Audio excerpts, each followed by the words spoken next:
Hi అండి అందరికీ. ఈరోజు రెసిపీ వచ్చేసి ఎంతో టేస్టీ అండ్ ఈజీగా మామిడికాయతో మామిడికాయ పులిహోర ఎలా రెడీ చేసుకోవాలి వీడియోలో చూద్దాం.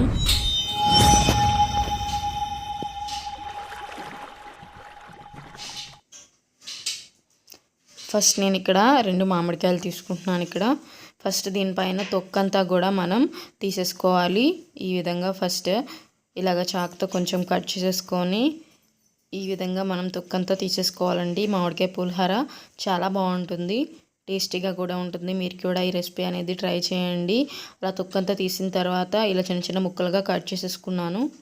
ఇలా చిన్న చిన్న ముక్కలుగా కట్ చేసేసుకొని ఒక మిక్సీ జార్లోకి వేసేసుకొని దీన్ని మెత్తగా మిక్సీ పట్టుకోవచ్చు, లేదు అంటే మీరు తురుముకున్నా కూడా బాగానే ఉంటుంది. ఇక్కడైతే నేను మెత్తగా మిక్సీ పట్టేసుకున్నాను.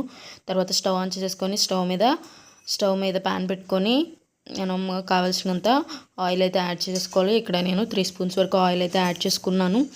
ఆయిల్ బాగా హీట్ అయిపోయిన తర్వాత అన్నీ కలిసిన తాలింపులు వేసేసుకోండి.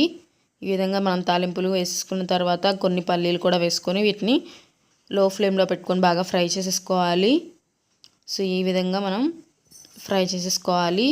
ఇవి మనకి బాగా ఫ్రై అవుతూ ఉండగా మనం ఇందులోకి 2 ఎండుమిర్చి ఇలా చిన్న చిన్న ముక్కలుగా కట్ చేసుకొని వేసుకోవాలి. వీటిని కూడా మనం ఫ్రై చేసేసుకోవాలి. అలాగే కొంచెం కరివేపాకు కూడా వేసేసుకొని కరివేపాకు కూడా ఫ్రై చేసేంత వరకు దీన్ని బాగా కలుపుకోవాలి. ఈ విధంగా కలుపుకున్నారు చూసాం కదా. ఇక్కడ ఇవన్నీ కూడా బాగా ఫ్రై అయిపోయినాయి.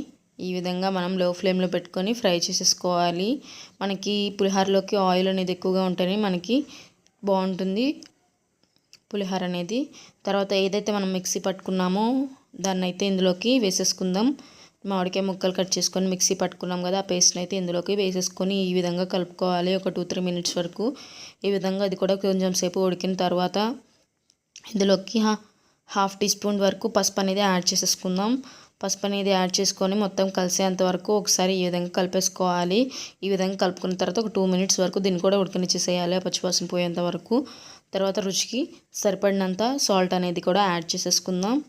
సాల్ట్ కూడా యాడ్ చేసేసుకొని మొత్తం కలిసేంత వరకు ఈవెన్గా కలిపేసుకోవాలి.